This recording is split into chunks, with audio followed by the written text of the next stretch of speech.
steroids. Because at this point, it's not going to change anything anyways. But you have these high-ranking Facebook officials, including co-creator Sean Parker, telling everybody flat out, in not mincing words at all, people are literally being programmed by Facebook. First, we have Parker. You know what? Just listen to this. And they would say, I'm not on social media. And I would say, okay, you will be. And then they would say, no, I value my real life interactions. I value the moment. I value presence, and I value intimacy. And I would say, well, you're a conscientious objector. That's okay.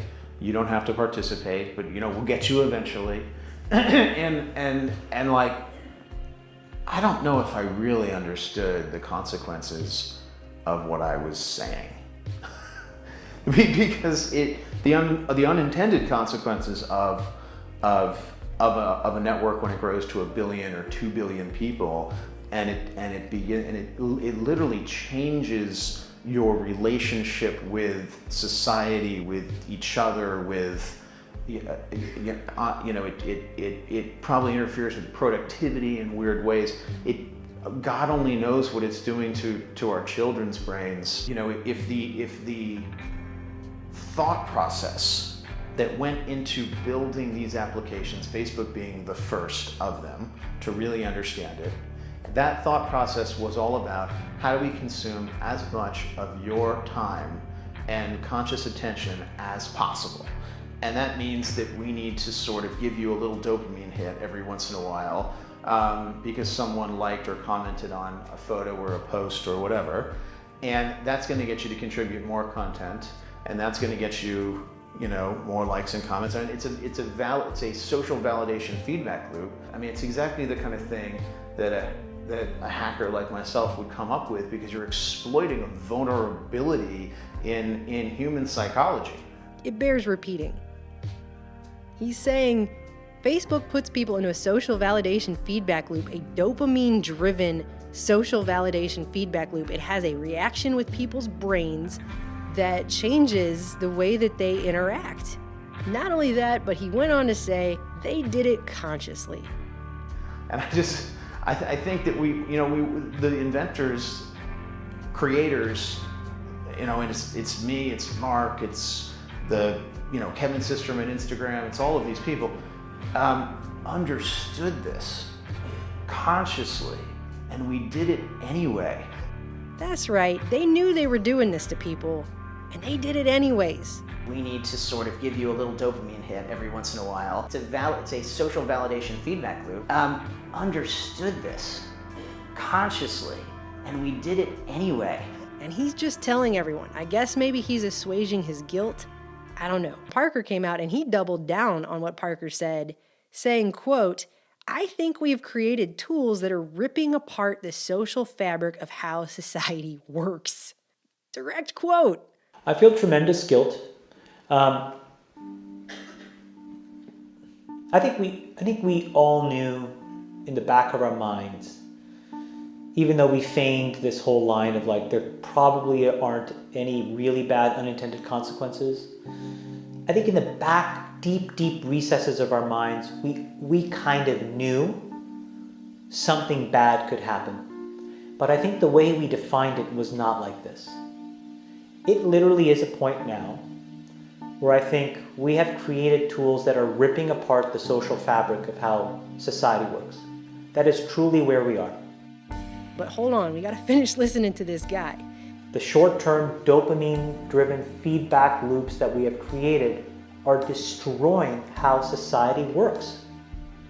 No civil discourse, no cooperation, misinformation, mistruth. And it's not an American problem. This is not about Russian ads.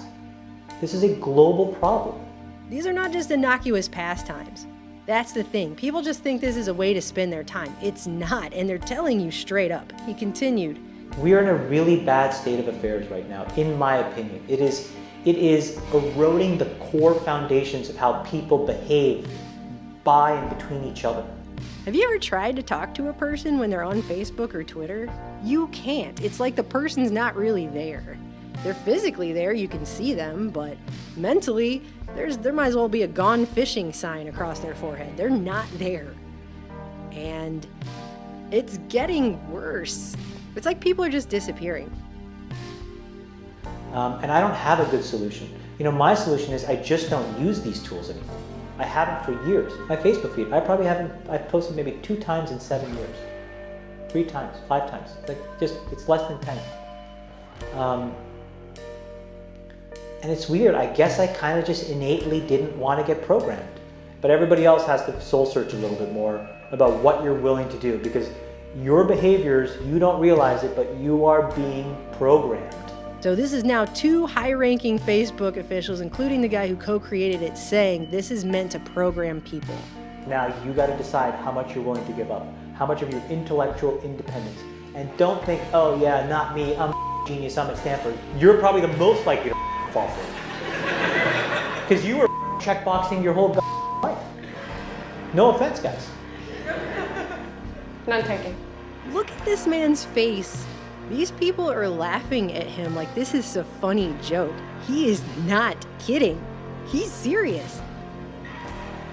He's been serious this whole time. And these people out in the audience are just like, ha ha ha, Facebook. They're totally, it's going over. It's like right over their head like an airplane. Just, they're missing it. They're not obviously getting it, what he's trying to tell them here. And he's being pretty straightforward, actually. And when he talked about his kids, you know what he told the Stanford crowd? I can control my decisions, which is I don't use this shit. I can control my kids' decisions, which is they're not allowed to use this shit. Straight up, my kids are not allowed to use it. And this is a good point that everyone needs to understand.